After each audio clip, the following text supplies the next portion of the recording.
Halo semua, hari ini kita akan belajar tentang sejarah penting ketatanegaraan Indonesia, yaitu Amandemen UUD 1945. Perubahan ini tidak terjadi begitu saja, tapi melalui proses panjang reformasi bangsa. Sebelum masuk ke detail, kita pahami dulu ya, apa itu amandemen. Nah, amandemen adalah istilah untuk secara resmi mengubah dokumen, baik dengan memperbaiki, menambah, atau menghapus bagian tertentu. Tujuannya supaya lebih sesuai dengan kebutuhan zaman. Nah, UUD 1945 sendiri sejak awal sudah beberapa kali mengalami periodisasi pemberlakuan. Pada awal kemerdekaan, UUD 1945 berlaku mulai 18 Agustus 1945. Lalu sempat diganti oleh Konstitusi RIS tahun 1949.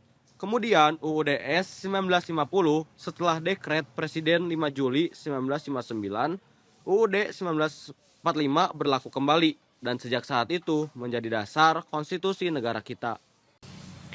Namun, pada masa Orde Baru, Undang-Undang Dasar 1945 seringkali dijadikan alat untuk memperkuat kekuasaan presiden.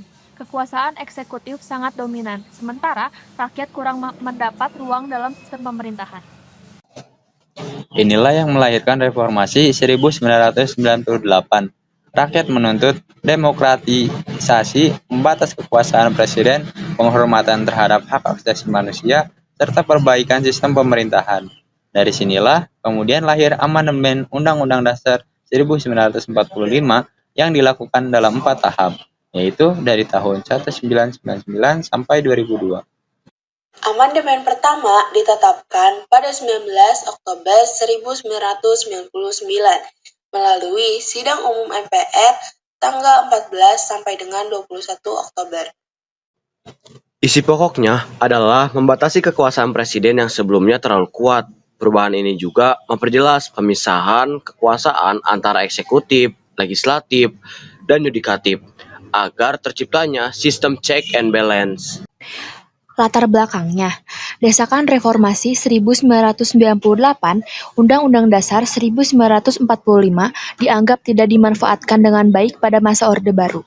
Maka, lahirlah tuntutan untuk membatasi kekuasaan eksekutif dan menciptakan sistem pemerintahan yang lebih demokratis. Amandemen kedua disahkan pada 18 Agustus tahun 2000. Salah satu isinya adalah memperkenalkan bab 9A tentang pemerintahan daerah. Ini sangat penting karena sebelumnya sistem pemerintahan kita sangat sentralistik. Daerah tidak punya cukup kewenangan untuk mengatur dirinya sendiri. Selain itu, amandemen ini juga memperluas jaminan hak asasi manusia, menegaskan fungsi DPR, serta memperkenalkan keberadaan Dewan Perwakilan Daerah atau DPD. Nah, kalau dilihat dari latar belakang, ada beberapa alasan utama. Yang pertama, penguatan otonomi daerah. Yang kedua, peningkatan partisipasi rakyat dalam pemerintahan. Yang ketiga, perluasan jaminan hak asasi manusia. Yang keempat, memperjelas fungsi lembaga negara, khususnya DPR dan DPD. Yang kelima, merespon tuntutan reformasi untuk membatasi kekuasaan yang terlalu terpusat. Amandemen ketiga ditetapkan pada 10 November tahun 2021. Inilah salah satu perubahan paling penting dalam sejarah Undang-Undang Dasar 1945. Kenapa? Karena mulai saat itu, presiden dan wakil presiden dipilih langsung oleh rakyat melalui pemilu, tidak lagi dipilih oleh MPR.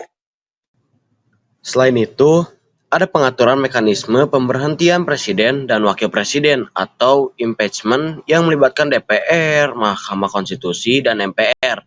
Jadi, ada sistem pengawasan yang lebih ketat. Lalu, untuk perubahan lainnya adalah penguatan pengelolaan keuangan negara, APBN, pajak, dan peran PBK. Lalu, ditegaskan juga peran Mahkamah Agung serta dibentuk lembaga baru yaitu Mahkamah Konstitusi sebagai penjaga konstitusi.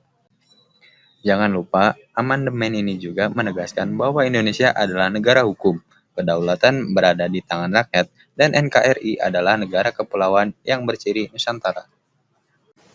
Latar belakangnya tetap berasal dari semangat reformasi, yaitu membatasi kekuasaan presiden, memperkuat demokrasi, mencegah otoritarianisme, serta menciptakan pemerintahan yang transparan dan seimbang.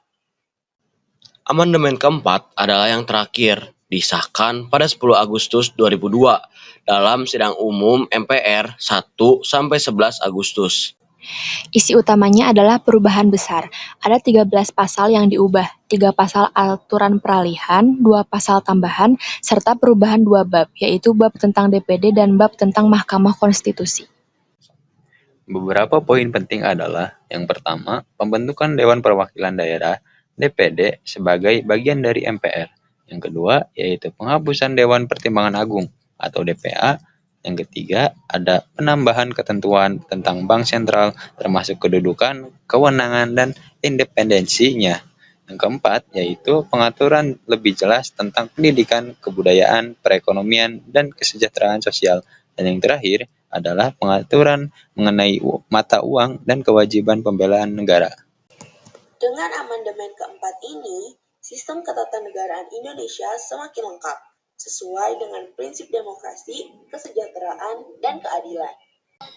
Jadi, sejak tahun 1999 hingga tahun 2002, UUD 1945 mengalami 4 kali amandemen.